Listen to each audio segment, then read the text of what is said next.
اور تم شفاعت کرو تمہاری شفاعت سنی جائے گی۔ تو اللہ کے رسول صلی اللہ علیہ وسلم فرماتے ہیں کہ اتنا کہے جانے کے بعد میں اپنا سر اٹھاؤں گا اور اپنے رب کی تعریف اس طرح بیان کروں گا جیسے وہ مجھے سکھائے گا، پھر میں شفاعت کروں گا تو میرے لیے ایک حد مقرر کر دی جائے گی، اور ایک روایت میں ہے کہ پھر میں کہوں گا اے رب میری امت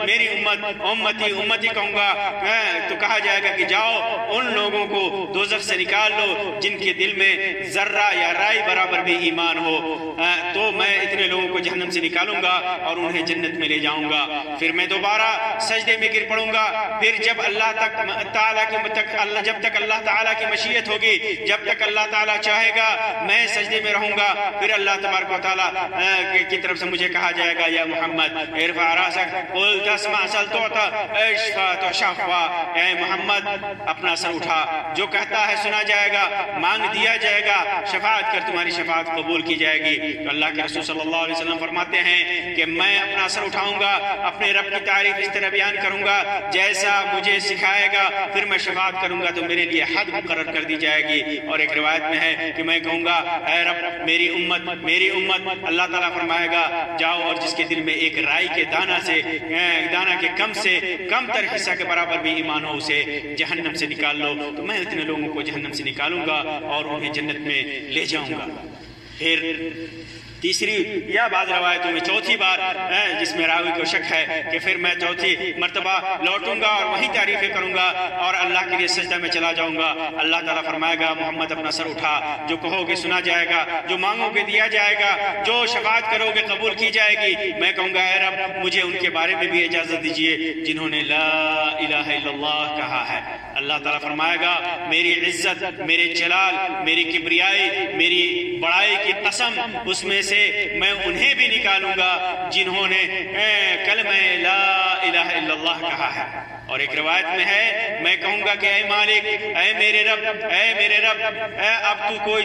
تو کوئی دوزخ میں نہیں رہا مگر وہ جو قرآن کے بموجب ہمیشہ دوزخ میں رہنے والے کے لائق ہے۔ قتادہ رضی اللہ تعالیٰ عنہ نے کہا،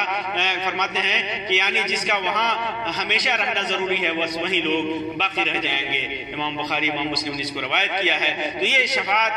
سب سے بڑی شفاعت، شفاعت عظمیٰ، شفاعت کبریٰ یا مقام محمود ہے جو ہمارے نبی مکرم صلی اللہ علیہ وسلم کو اللہ تبارک و تعالی خصوصی طور پر نصیب فرمائے گا۔ اسی طرح اللہ کے رسول صلی اللہ علیہ وسلم کے علاوہ بہت سارے لوگوں کو عام گناہگاروں کے لیے شفاعت کا حق حاصل ہوگا، جن کو اللہ تبارک و تعالیٰ اجازت دے گا، جن سے اللہ تبارک و تعالیٰ راضی ہوگا، جن کے حق میں اللہ تبارک و تعالیٰ راضی ہوگا ان کو یہ شفاعت نصیب ہوگی۔ اس کے اندر انبیاء، شہداء، علماء، صلحاء اور ملائکہ وغیرہ سب شامل ہیں۔ ابو سعید خدری رضی اللہ تعالیٰ عنہ سے قیامت سے متعلق ایک لمبی روایت مروی ہے جسے امام بخاری اور امام مسلم نے روایت کیا ہے، جس کے اندر ہے پھر انہیں کہ لوگوں کو پل صراط پر لایا جائے گا، مومن اس پر سے پلک مارنے کی طرح، بجلی کی طرح اور ہوا کی طرح اور بعض تیز رفتار گھوڑے کی طرح اور بعض سواری کی طرح گزر جائیں گے۔ ان میں سے بعض تو سلامت نجات پانے والے ہوں گے اور بعض جہنم کی آگ سے جھلس کر بچ نکلنے والے ہوں گے، یہاں تک کہ آخری شخص اس پر سے گھسٹتے ہوئے گزرے گا پل صراط پر سے۔ تو فرماتے ہیں اللہ کے رسول صلی اللہ علیہ وسلم کہ تم لوگ آج کے دن اپنا حق لینے کے لیے جتنا تقاضا اور مطالبہ مجھ سے کرتے ہو اس سے زیادہ مسلمان لوگ اللہ تبارک و تعالیٰ سے تقاضا اور مطالبہ کریں گے، اور جب وہ دیکھیں گے کہ اپنے بھائیوں میں سے انہیں نجات مل چکی ہے تو وہ کہیں گے کہ اے ہمارے رب، ہمارے بھائی بھی ہمارے ساتھ نماز پڑھتے تھے اور ہمارے ساتھ روزے رکھتے تھے۔ یعنی یہ لوگ جو بچ کر کے نکل جائیں گے اور اپنے بھائیوں کو دیکھیں گے کہ وہ لوگ نہیں نکل سکے ہیں تو اللہ تبارک و تعالیٰ سے کہیں گے کہ یہ ہمارے بھائی ہیں، ہمارے ساتھ نماز پڑھتے تھے، ہمارے ساتھ روزے رکھتے تھے، ہمارے ساتھ نیک اعمال کرتے تھے، ان کو بھی تو دوزخ سے نجات فرما۔ چنانچہ اللہ تعالیٰ فرمائے گا جاؤ اور جس کے دل میں ایک دینار کے برابر بھی ایمان پاؤ اسے دوزخ سے نکال لو، اسے جہنم سے نکال لو، اور اللہ ان کے چہروں کو دوزخ پر حرام کر دے گا۔ چنانچہ وہ آئیں گے اور دیکھیں گے کہ بعض کا تو جہنم میں قدم اور آدھی پنڈلی جلی ہوئی ہے، چنانچہ جنہیں وہ پہچانیں گے انہیں دوزخ سے نکالیں گے، پھر وہ واپس آئیں گے اور اللہ تعالیٰ ان سے فرمائے فرمائے گا کہ جاؤ اور جس کے دل میں آدھا دینار کے برابر بھی ایمان ہو اسے بھی نکال لاؤ۔ چنانچہ جن کو وہ پہچانتے ہوں گے ان کو نکالیں گے، پھر وہ واپس آئیں گے اور اللہ تعالیٰ فرمائے گا کہ جاؤ اور جس کے دل میں ذرہ برابر بھی ایمان ہو اسے بھی نکال لاؤ۔ چنانچہ پہچانے جانے والوں کو جن کو وہ پہچانتے ہوں گے نکالیں گے۔ ابو سعید خدری رضی اللہ تعالیٰ عنہ نے اس پر کہا کہ اگر تم میری تصدیق نہیں کرتے تو یاد پڑھو ان اللہ لا یظلم مثقال ذرۃ وان تک حسنۃ یضاعفها، کہ اللہ تعالیٰ ذرہ برابر بھی کسی پر ظلم نہیں کرتا، اگر نیکی ہے تو اسے دگنی کرتا ہے۔ پھر انبیاء اور مومنین اور فرشتے شفاعت کریں گے۔ امام بخاری امام مسلم نے اپنے صحیح کے اندر اسے روایت کیا ہے۔ تو معلوم کیا ہوا کہ اللہ کے رسول صلی اللہ علیہ وسلم کے علاوہ دیگر انبیاء صالحین شہداء کو بھی اور بعض مومنین کو بھی شفاعت کا حق اللہ تبارک و تعالیٰ دے گا، شفاعت کی اجازت دے گا، اور وہ لوگ شفاعت کریں گے ان کے حق میں جن سے اللہ تبارک و تعالیٰ راضی ہوگا۔ آئیے میں آپ کے سامنے ان چند لوگوں کا ذکر کرتا ہوں جن کے حق میں شفاعت ہوگی، جن سے اللہ راضی ہوگا اور جن کے لیے جنہیں شفاعت کا حق دے گا۔ جو لوگ شفاعت کے مستحق ہوں گے اور انہیں انبیاء، شہداء یا دیگر اعمال خیر کی شفاعت نصیب ہوگی، جو ان کے لیے یہ شفاعتیں فائدہ مند ہوں گی، سود مند ہوں گی اور نفع بخش ہوں گی، اور وہ لوگ ان شفاعتوں کے بدلے یا تو ان کی عذاب میں تخفیف کر دیا جائے گا، یا انہیں جہنم سے نکال دیا جائے گا، یا بغیر جہنم میں داخل کیے ہوئے انہیں جنت میں داخل کر دیا جائے گا، یا ان کا مقام و مرتبہ بلند ہوگا۔ ان میں سے وہ لوگ ہیں وہ لوگ جنہوں نے کبیرہ گناہ کا ارتکاب کیا ہوگا۔ مومن ہونے کے باوجود جن لوگوں نے بڑے بڑے گناہوں کا ارتکاب کیا ہوگا، کبیرہ گناہوں کا ارتکاب کیا ہوگا، ان کے حق میں شفاعت قبول ہوگی۔ انس بن مالک رضی اللہ تعالیٰ عنہ کی روایت ہے، فرماتے ہیں کہ اللہ کے رسول صلی اللہ علیہ وسلم نے ارشاد فرمایا شفاعتی لأہل الکبائر من امتی۔ امام ابو داؤد، امام ترمذی، امام احمد نے اس کو روایت کیا ہے، امام البانی نے صحیح سنن ابی داؤد کے اندر صحیح قرار دیا ہے کہ میری شفاعت میری امت کے کبیرہ گناہ کرنے والوں کے لیے ہے، تو ان کے لیے اللہ تبارک کے رسول صلی اللہ علیہ وسلم کی شفاعت ہوگی۔ اسی طرح جو لوگ توحید پر قائم ہوں گے ان کے لیے شفاعت نصیب ہوگی۔ اللہ ابو ہریرہ رضی اللہ تعالیٰ عنہ سے مروی ہے کہ اللہ کے رسول صلی اللہ علیہ وسلم نے ارشاد فرمایا کہ اسعد الناس بشفاعتی یوم القیامہ من قال لا الہ الا اللہ خالصا من قلبہ او نفسہ۔ قیامت میں سب سے زیادہ فیضیاب میری شفاعت سے سب سے زیادہ فیضیاب وہ شخص ہوگا جو سچے دل سے یا سچے جی سے لا الہ الا اللہ کہے گا۔ امام بخاری نے اس کو روایت کیا۔ اسی طرح ایک دوسری روایت میں ہے لِكُلِّ نَبِيٍ دَعْوَةٍ مُسْتَجَابَةٍ، ہر نبی کی ایک دعا ہے جو ضرور قبول ہوتی ہے۔ فَتَعَجَّلَ كُلُّ نَبِيٍ دَعْوَتَهُ، تو ہر نبی نے جلدی کر کے دنیا ہی میں وہ دعا مانگ لی۔ وَإِنِّي اخْتَبَأْتُ دَعْوَتِي شَفَاعَةً لِأُمَّتِي يَوْمَ الْقِيَامَةِ، اور میں نے اپنی دعوت کو خاص کر رکھا ہے، چھپا کر کے رکھا ہے اپنی امت کے لیے شفاعت کرنے کے لیے قیامت کے دن۔ فَهِيَ نَائِلَةٌ انشاءاللہ تعالی، تو انشاءاللہ اگر اللہ نے چاہا تو ان لوگوں کو یہ شفاعت نصیب ہوگی۔ من مات من امتی لا یشرک باللہ شیئا، ان لوگوں کو یہ شفاعت نصیب ہوگی جو میری امت میں سے ہوں گے اور اللہ تبارک و تعالیٰ کے ساتھ کسی چیز کو شریک نہیں ٹھہراتے ہوں گے۔ امام مسلم نے اس کو روایت کیا ہے۔ اسی طرح عوف بن مالک اشعری رضی اللہ تعالیٰ عنہ کی روایت ہے جسے امام ترمذی اور امام ابن ماجہ نے روایت کیا ہے اور علامہ البانی نے صحیح قرار دیا ہے کہ اللہ کے رسول صلی اللہ علیہ وسلم نے ارشاد فرمایا میرے رب کی طرف سے ایک آنے والا یعنی جبریل علیہ السلام میرے پاس آئے اور مجھے اختیار دیا کہ میری آدھی امت جنت میں داخل ہو یا کہ مجھے شفاعت کا حق حاصل ہو، یعنی اختیار دیا کہ اگر آپ چاہتے ہیں کہ آپ کی آدھی امت جنت میں جائے یا آپ چاہتے ہیں کہ اس کے بدلے میں آپ کو شفاعت کا حق حاصل ہو تو آپ کو کیا چاہیے؟ تو چنانچہ اللہ کے رسول صلی اللہ علیہ وسلم فرماتے ہیں کہ میں نے شفاعت کو اختیار کیا اور وہ یہ شفاعت ہر اس شخص کے لیے ہے جس کا خاتمہ شرک کی حالت پر نہیں ہوگا، یعنی جو مشرک نہیں ہوگا، مومن ہوگا، موحد ہوگا، اللہ تبارک و تعالیٰ گناہ کے باوجود، بڑے بڑے گناہ کے باوجود اللہ تبارک و تعالیٰ ان کے حق میں اللہ کے رسول صلی اللہ علیہ وسلم کی شفاعت کو قبول کرے گا۔ لیکن جس کے دل میں ادنا سا بھی بھی شرک ہوگا اس کے حق میں اللہ تبارک و تعالیٰ کی شفاعت قبول نہیں ہوگی اور اللہ کے رسول صلی اللہ علیہ وسلم ان کے لیے شفاعت بھی نہیں کریں گے۔ اسی طرح کچھ لوگ بلا حساب شفاعت، بلا حساب و کتاب شفاعت میں جنت میں جائیں گے۔ اللہ کے رسول صلی اللہ علیہ وسلم نے ابو ہریرہ رضی اللہ تعالیٰ عنہ کی شفاعت والی روایت میں ہے کہ اللہ تعالیٰ قیامت کے روز فرمائے گا، اے محمد اپنی امت میں سے ان لوگوں کو جن سے حساب کتاب نہ ہوگا باب ایمن یعنی داہنے باب میں سے جن دروازے سے جنت میں داخل کر، اور وہ لوگوں کے ساتھ کے شریک ہیں، یعنی لوگ جن دروازوں سے جا رہے ہیں ان دروازوں میں بھی یہ شریک ہیں، ان سے بھی جا سکتے ہیں، باقی دروازوں میں جنت کے یعنی ان سے بھی جا سکتے ہیں، مگر یہ دروازہ جو باب ایمن ہے ان سے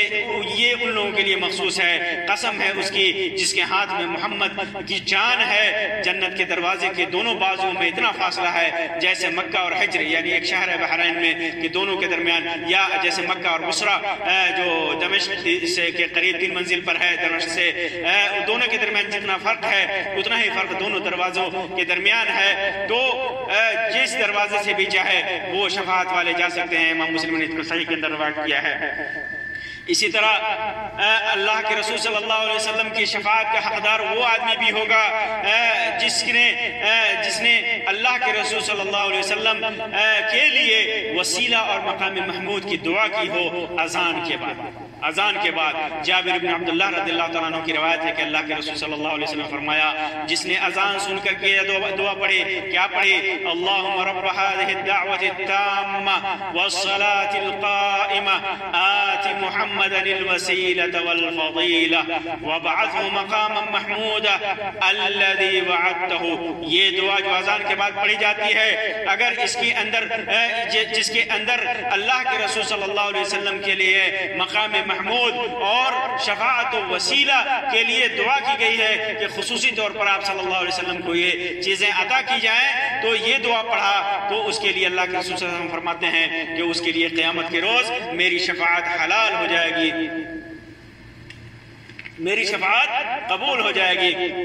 امام بخاری نے اس کو روایت کیا۔ اسی طرح عبداللہ ابن عمرو ابن العاص رضی اللہ تعالیٰ عنہ کی روایت میں ہے کہ اللہ کے رسول صلی اللہ علیہ وسلم نے فرمایا کہ جب مؤذن کی اذان سنو تو تم وہی کہو جو مؤذن کہتا ہے، یعنی جس طرح مؤذن کہتا ہے ویسے ہی کہو، پھر مجھ پر درود پڑھو، کیونکہ جو کوئی مجھ پر ایک مرتبہ درود پڑھتا ہے تو اللہ تعالیٰ اس پر اپنی 10 رحمتیں نازل فرماتا ہے۔ اس کے بعد اللہ تعالیٰ سے میرے لیے وسیلہ مانگو، کیونکہ وسیلہ دراصل جنت میں ایک مقام ہے جو اللہ کے بندوں میں سے ایک بندہ کو دیا جائے گا، اور مجھے امید ہے کہ وہ بندہ میں ہی ہوں گا، اور جو کوئی میرے لیے وسیلہ یعنی مقام محمود طلب کرے گا اس کے لیے میری شفاعت واجب ہو جائے گی، یعنی وہی دعا پڑھے، اللہم رب هذه الدعوة التامة الى آخر دعا۔ اس کو پڑھے، امام مسلم نے اس کو صحیح کے اندر روایت کیا ہے۔ اسی طرح ان لوگوں کو بھی شفاعت نصیب ہوگی جو مدینے میں سکونت اختیار کرتے ہیں اور وہاں پر ان کو موت آتی ہے، مدینے سے وہ باہر جا کر کے سکونت اختیار نہیں کرتے، مدینے کے اندر اگر ان کے اوپر کوئی مصیبت آتی ہے، کوئی پریشانی آتی ہے، کوئی وبا آتی ہے، پھر بھی وہ مدینے میں رہنے کو ترجیح دیتے ہیں اور وہیں پہ رہتے ہیں۔ ابو سعید مولا مہری سے روایت ہے کہ انہوں نے ابو سعید خدری رضی اللہ تعالیٰ عنہ کے پاس آ کر کے حرہ کی راتوں میں یعنی سن 63 ہجری میں، حرہ کہتے ہیں سن 63 ہجری میں، جن دنوں مدینہ طیبہ میں ایک فتنہ مشہور ہوا تھا، فتنہ حرہ کے نام سے اس کو جانا جاتا ہے، اور ظالموں نے مدینہ طیبہ کو لوٹا تھا، مدینہ کے اندر قتل و غارت کی گری کی تھی، وہاں لوگوں کے اوپر مصیبتوں کے پہاڑ توڑے تھے، اور آ کر کے انہوں نے ابو سعید مولا مہری نے آ کر کے کہا تھا ابو سعید خدری رضی اللہ تعالیٰ عنہ سے کہ مشورہ کیا تھا کہ وہ وہاں سے جانا چاہتے ہیں، اور کہا کہ ان کی مہنگائی، وہاں کی مہنگائی، مدینے کی مہنگائی حرہ کی وجہ سے، اور اولاد بھی ان کے پاس کثرت اولاد کی وجہ سے شکایت کی، اور یہ بھی کہا کہ یہاں کی پریشانی اور بھوک کو میں برداشت نہیں کر سکتا، صبر کرنا مشکل ہو رہا ہے۔ تو ابو سعید خدری رضی اللہ تعالیٰ نے فرمایا کہ خرابی ہو تیری، میں تجھے اس کا حق نہیں دے سکتا کہ تم مدینہ چھوڑ کر کے چلے جاؤ، کیونکہ میں نے اللہ کے رسول صلی اللہ علیہ وسلم کو سے فرماتے ہوئے سنا ہے کہ کوئی آدمی یہاں کی تکلیفوں پر صبر نہیں کرتا اور پھر مر جاتا ہے، کوئی صبر نہیں کرتا کوئی یہاں کی تکلیفوں پر اور پھر مر جاتا ہے، مگر اس کا شفیع یا گواہ میں ہوں قیامت کے دن جب وہ مسلمان ہوگا۔ یعنی کوئی مسلمان جب مدینے کی تکلیفوں پر، مدینے کے اندر اس کی مصیبتوں پر صبر کر کے یہاں رہتا ہے، یہاں پر اس صبر پر قائم رہتا ہے، اللہ تبارک و تعالیٰ کے لیے ثابت قدم رہتا ہے، تو میں اس کے لیے قیامت کے دن گواہی دوں گا، میں اس کے لیے شفاعت کروں گا۔ امام مسلم نے اس کو صحیح کے اندر روایت کیا ہے، اور اسی طرح کی روایت سعد بن ابی وقاص رضی اللہ تعالیٰ عنہ سے بھی مروی ہے۔ اسی طرح قیامت کے دن شہید والوں کے گھر کے لیے اگر وہ کافر نہیں ہے، وہ مشرک نہیں ہے، مومن ہے، موحد ہے، تو ان کے لیے شہید شفاعت کرے گا۔ ابو دردہ رضی اللہ تعالیٰ عنہ کی روایت ہے کہ اللہ کے رسول صلی اللہ علیہ وسلم نے ارشاد فرمایا کہ شہید یشفع الشہید فی 70 من اہل بیتہ، کہ شہید کی شفاعت اس کے کنبے کے 70 افراد کے لیے قبول کی جائے گی۔ ابو داؤد نے، امام ابن حبان نے اس کو روایت کیا، امام بہقی نے روایت کیا، علامہ البانی نے صحیح سنن ابی داؤد کے اندر اسے صحیح قرار دیا ہے۔ اسی طرح سنن ترمذی اور ابن ماجہ کے اندر امام احمد نے اپنے مسند کے اندر ایک روایت کیا ہے مقدام ابن معدی کرب سے، جسے امام البانی نے صحیح سنن ترمذی کے اندر صحیح قرار دیا ہے کہ شہداء کی 6 خصلتوں کا ذکر ہے، جس میں سے ایک ہے کہ اس کے 70 رشتہ داروں کے سلسلے میں اس کی شفاعت قبول کی جائے گی۔ شہید کی شفاعت اس کے رشتہ داروں میں سے 70 کے حق میں قبول کی جائے گی۔ اسی طرح حساب و کتاب کے بعد ان لوگوں کے لیے جنت میں جانے کی اجازت نہیں دی گئی ہوگی، ان کے حق میں شفاعت قبول کی جائے گی، یا اہل جنت کے درجات میں بلندی کے لیے شفاعت قبول کی جائے گی۔ انس بن مالک رضی اللہ تعالیٰ عنہ سے مروی ہے، فرماتے ہیں کہ اللہ کے رسول صلی اللہ علیہ وسلم نے ارشاد فرمایا کہ انا اول شفیع فی الجنہ، میں سب سے پہلے جنت میں شفاعت کروں گا، اور کسی پیغمبر کو اتنے لوگوں نے نہیں مانا جتنے لوگوں نے مجھ کو مانا، اور بعض پیغمبر تو ایسا بھی ہے جس کا ماننے والا صرف ایک شخص ہی ہے۔ امام مسلم نے صحیح کے اندر روایت کیا ہے۔ تو اللہ کے رسول صلی اللہ علیہ وسلم کی شفاعت ایسے لوگوں کے لیے ہوگی۔ اسی طرح جن لوگوں نے ایمان نہیں قبول کیا، ان لوگوں میں صرف ایک آدمی کے سلسلے میں اللہ کے رسول صلی اللہ علیہ وسلم کی شفاعت قبول ہوگی۔ اللہ کے رسول صلی اللہ علیہ وسلم کی شفاعت اپنے پیارے چچا ابو طالب کے لیے، اور وہ بھی صرف عذاب میں تخفیف کے لیے آپ شفاعت کریں گے تو اللہ تبارک و تعالیٰ اسے قبول کرے گا۔ باوجود محبت و پیار کے ایمان نہیں لائے تھے، بہت زیادہ انہوں نے مدد کی تھی، ہر موقع سے اللہ کے رسول صلی اللہ علیہ وسلم سے پیار کیا تھا، محبت کیا تھا، اپنی جان کو نچھاور کیا تھا، اپنی دولت کو نچھاور کیا تھا، اپنی اولاد کو نچھاور کیا تھا، اس کے باوجود چونکہ ایمان نہیں لائے تھے، اس وجہ سے جہنم میں تو جائیں گے، لیکن اللہ کے رسول صلی اللہ علیہ وسلم کی شفاعت کی وجہ سے ان کے عذاب میں تخفیف کر دیا جائے گا۔ جیسا کہ عباس بن عبد المطلب رضی اللہ تعالیٰ عنہ سے مروی ہے کہ انہوں نے عرض کیا کہ یا رسول اللہ، آپ نے جناب ابو طالب کو ان کی وفات کے بعد کوئی فائدہ پہنچایا؟ جب وہ مر گئے تو کوئی فائدہ پہنچے گا ان کو؟ آپ کی وجہ سے وہ آپ کی حفاظت کیا کرتے تھے اور آپ کے لوگوں پر غصہ کیا کرتے تھے، لوگوں سے لڑ جایا کرتے تھے۔ تو نبی اکرم صلی اللہ علیہ وسلم نے فرمایا کہ ہاں، وہ دوزخ میں اس جگہ پر ہیں جہاں ٹخنوں تک آگ ہے، اگر میں نہ ہوتا تو دوزخ کے نچلے طبقے میں رہتے۔ امام بخاری نے اور امام مسلم نے اس کو صحیح کے اندر روایت کیا ہے۔ اور عبداللہ ابن عباس رضی اللہ تعالیٰ عنہ سے مروی ہے کہ اللہ کے رسول صلی اللہ علیہ وسلم نے ارشاد فرمایا اہون اہل النار عذابا ابو طالب ومنتعل بنعلین یغلی منہما دماغه، سب سے ہلکا عذاب جہنم میں ابو طالب کو ہوگا، اور وہ 2 جوتے پہنے ہوں گے ایسے جن سے ان کا بھیجا پکے گا۔ صحیح مسلم کے اندر یہ روایت ہے۔ معلوم ہوا کہ ابو طالب کو اللہ کے رسول صلی اللہ علیہ وسلم کی شفاعت نصیب ہوگی اور ان کے عذاب میں ان کی تخفیف کیا جائے گا۔ اسی طرح چھوٹے بچے والدین کے لیے شفاعت کریں گے، جیسا کہ ابو حسان رضی اللہ عنہ سے روایت ہے کہ کہتے ہیں کہ میں نے ابو ہریرہ رضی اللہ تعالیٰ عنہ سے کہا میرے 2 بیٹے مر گئے تو تم مجھے سے حدیث نہیں بیان کرتے رسول اللہ صلی اللہ علیہ وسلم کی جس سے ہمارا دل خوش ہو، آپ بیان کیجئے کوئی حدیث جس سے ہمارا دل خوش ہو، 2 بیٹے میرے مر گئے ہیں۔ تو انہوں نے کہا کہ اچھا، چھوٹے بچے تو جنت کے کیڑے ہیں، یعنی جنت سے جدا نہیں ہوں گے، جیسا پانی کا کیڑا پانی سے جدا نہیں ہوتا، وہ اپنے باپوں سے ملیں گے یا ماں سے یا اور باپ سے ملیں گے اور ان کا کپڑا پکڑیں گے یا ان کا ہاتھ پکڑیں گے، جیسے انہوں نے ہاتھ پکڑ کر کہا کہ جیسے میں اس وقت تیرے کپڑے کا کنارہ پکڑے ہوں، پھر وہ نہیں چھوڑیں گے ان کو یہاں تک کہ اللہ ان کو اور ان کے باپوں کو جنت میں داخل کر دے گا۔ امام مسلم نے صحیح کے اندر روایت کیا۔ تو جو آدمی مومن ہے، موحد ہے، مشرک نہیں ہے، کافر نہیں ہے، چھوٹا بچہ مر گیا، اس نے اس پر صبر کیا تو بچہ اپنے ماں باپ کو شفاعت کر کے جنت میں لے جائے گا۔ اسی اسی طرح قرآن کریم اور روزہ یہ ان اعمال میں سے ہے جو اپنے پڑھنے والے اور روزہ رکھنے والوں کے لیے اللہ تبارک و تعالیٰ سے شفاعت کریں گے۔ اللہ کے نواس بن سمعان رضی اللہ تعالیٰ عنہ سے مروی ہے، فرماتے ہیں کہ میں نے اللہ کے رسول صلی اللہ علیہ وسلم سے سنا کہ آپ نے فرمایا کہ قرآن کو قیامت کے دن لایا جائے گا، اور ان کو بھی جو اس پر عمل کرتے تھے، قرآن کریم پر عمل کرتے تھے، اور سورہ بقرہ اور آل عمران کو جو آگے ہوں گے جب قرآن کو لائے ہوں گے، سورہ بقرہ اور سورہ آل عمران یہ دونوں صورتیں آگے ہوں گی، اور رسول صلی اللہ علیہ وسلم نے اس کی 3 مثالیں دی کہ میں ان کو آج تک نہیں بھولا۔ اول یہ کہ وہ ایسی ہیں جیسے 2 بادل کے ٹکڑے، یا ایسی ہیں جیسے 2 کالے کالے صاحبان کہ میں ان میں روشنی چمکتی ہو، یا ایسی ہیں جیسی قطار باندھی ہوئی چڑیوں کی قطاریں ہیں کہ 2 قطار چل رہی 2 ٹکڑیاں ہیں، وہ دونوں اپنے صاحب کی طرف سے حجت کرتی ہوں گے، ان کے لیے شفاعت کرتی ہوں گے کہ اے اللہ رب العزت، اس نے ہمارے اوپر عمل کیا، ہمیں پڑھا ہے تو اسے بخش دے یا اسے جہنم سے بچا۔ امام مسلم نے اس کو اپنے صحیح کے اندر روایت کیا۔ اسی طرح اللہ کے رسول ابو امامہ رضی اللہ تعالیٰ عنہ سے مروی ہے کہ اللہ کے رسول صلی اللہ علیہ وسلم نے ارشاد فرمایا کیا اقرأ القرآن، قرآن پڑھو، فإنه يأتي يوم القيامة شفيعا لأصحابه، کیونکہ قیامت کے دن جو اس کی تلاوت کرے گا، قرآن پر جو عمل کرے گا، تو قیامت کے دن یہ قرآن اس کے لیے شفیع بن کر کے، شفاعت کرنے والا بن کر کے قرآن آئے گا۔ تو معلوم کیا ہوا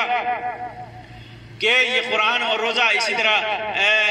اللہ کے رسول عبداللہ بن عمر رضی اللہ تعالیٰ عنہ کی روایت میں ہے کہ الصیام والقرآن یشفعان للعبد، کہ روزہ اور قرآن یہ دونوں بندے کے لیے شفاعت کریں گے کہ اے رب، کہیں گے کیا؟ رب انی منعته الطعام والشراب بالنہار۔ سیام کیا کہے گا؟ روزہ کیا کہے گا کہ اے رب، میں نے اسے کھانے اور پینے سے دن میں روکا تھا، فیشفعنی فی، میری شفاعت اس کے حق میں قبول فرما۔ اور قرآن کہے گا رب منعته النوم باللیل، میں نے قرآن کی تلاوت کرنے کی وجہ سے اسے رات میں سونے سے روک دیا تھا، تو میری شفاعت اس کے حق میں قبول فرما۔ فیشفعان، تو دونوں کی شفاعتیں قبول کی جائیں گی۔ اس کو